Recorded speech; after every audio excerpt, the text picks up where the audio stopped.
Bonjour à tous. Suite à la présentation et la formation du 14 février dernier, j'ai eu beaucoup de questions concernant l'utilisation des cellulaires dans les véhicules.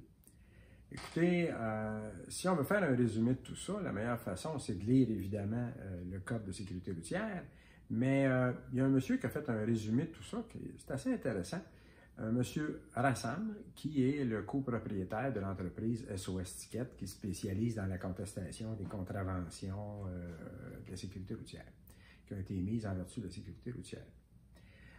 Grosso modo, ce qu'on nous dit dans ça, c'est le téléphone cellulaire ou le téléphone intelligent doit être fixe dans la voiture. C'est-à-dire, ce qu'on entend par là, c'est qu'il doit être soit dans un support qui est sur la console du véhicule ou ailleurs, mais enfin, il doit être rattaché au véhicule. Il ne peut pas être libre dans le véhicule, c'est-à-dire, il ne peut pas être sur le siège du passager, ou encore, tout simplement, beaucoup le font, moi le premier, je le faisais dans le temps, c'est de le mettre dans le porte-verre.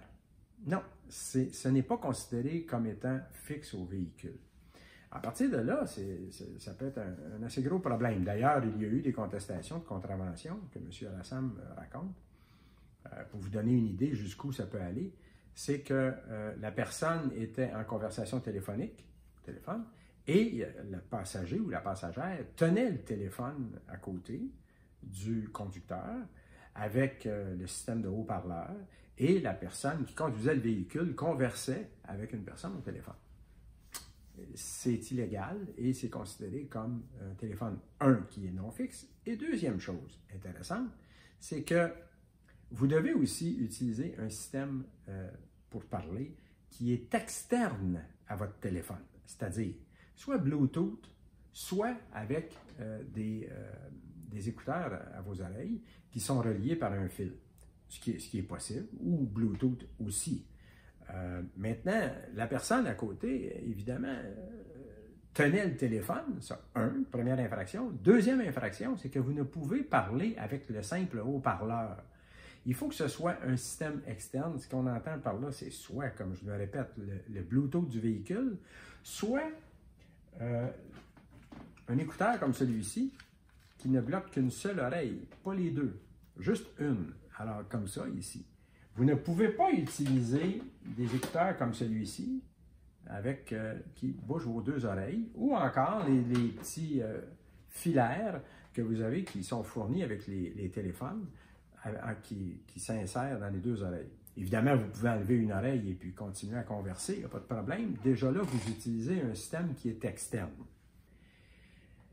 Maintenant, une autre chose. Votre téléphone, il est fixe. Votre téléphone intelligent, il est fixe sur la console et vous l'utilisez à quoi? Vous ne pouvez pas composer. Vous devez utiliser les commandes vocales pour vous en servir. Ça va même jusqu'au point où vous ne pouvez changer vos listes de lecture. Mettons que vous êtes en train d'écouter de la musique, vous pouvez, mais vous devez donner les instructions de façon vocale. Vous ne pouvez toucher au téléphone. La seule et unique exception pour pouvoir toucher à votre téléphone, c'est avec le GPS.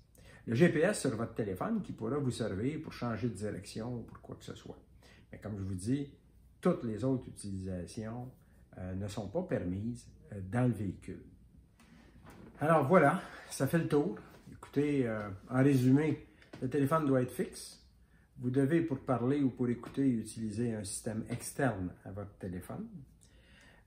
Votre téléphone doit tellement être fixe au véhicule que vous ne pouvez pas l'avoir sur le siège du passager ou dans votre porte-verre, même s'il est éteint. Il doit être fixe au véhicule ou encore dans vos poches, dans votre mallette, dans le coffre à gants ou comme vous voulez. Et l'utilisation, enfin, c'est que l'utilisation du téléphone intelligent n'est permise que pour le GPS. Tout le reste doit se faire par commande vocale. Voilà en gros, ça résume. Je vous suggère fortement de faire attention à tout ça parce que les amendes varient en ce moment, en tout cas, entre 300 $ et 600 $ et en plus peuvent occasionner la perte de 5 points de démérite. Alors, écoutez, 5 points de démérite pour la première infraction seulement. J'ose pas imaginer la deuxième et la troisième infraction. Alors, j'espère que ça vous a été utile. Et puis, si vous avez des questions, ben n'hésitez pas. Vous avez tous mon... Si vous écoutez ça, c'est que vous avez mon adresse de courrier électronique. Alors, gênez-vous pas, vous pouvez m'appeler. Merci beaucoup.